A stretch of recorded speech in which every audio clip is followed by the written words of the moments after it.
দুর্গাপুজো বাঙালির সবচেয়ে বড় উৎসব। প্রতি বছর আশ্বিন মাসে মা দুর্গা মহিষাসুর বধ করতে মরতে আসেন। 4 দিন ধরে পুজোর আয়োজন চলে। ষষ্ঠীর দিন আলো ঝলমলে প্যান্ডেল, রঙিন লাইটে ভরা। ঋদ্ধি, মা, বাবা, বন্ধুরা। ঋদ্ধি মুগ্ধ হয়ে প্যান্ডেলের ভেতরে ঢোকে, হাততালি দেয় আর বলে, ওফ, মা দুর্গা কত সুন্দর। সপ্তমীর দিন মন্দিরমুখর পরিবেশ, ফুলের গন্ধ, ঢাকের বাজনা। ঋদ্ধি মায়ের হাত ধরে দাঁড়িয়ে। সবাই হাতে ফুল নিয়ে অঞ্জলি দিচ্ছে। ঋদ্ধি মাকে জিজ্ঞেস করে, মা, দেবী কি আমাদের দেখছে? অষ্টমীর দিন ধুনুচি নাচ মঞ্চে, ঢাকের তালে ধুনুচি নাচ চলছে। ঋদ্ধি বাবার হাত ধরে তাকিয়ে আছে।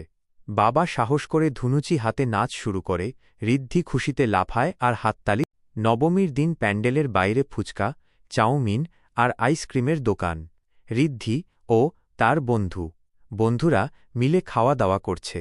ঋদ্ধি মুখ মুছে বলে, পুজো মানেই খাওয়া। দশমীর দিন প্রতিমার সামনে মা রা সিঁদুর খেলছে।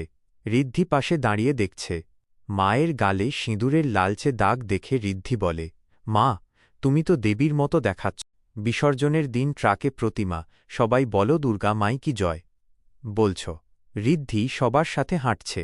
প্রতিমা নদীতে নামানো হচ্ছে। ঋদ্ধি দুঃখের হাসি দিয়ে বলে, মা আবার আসবেন।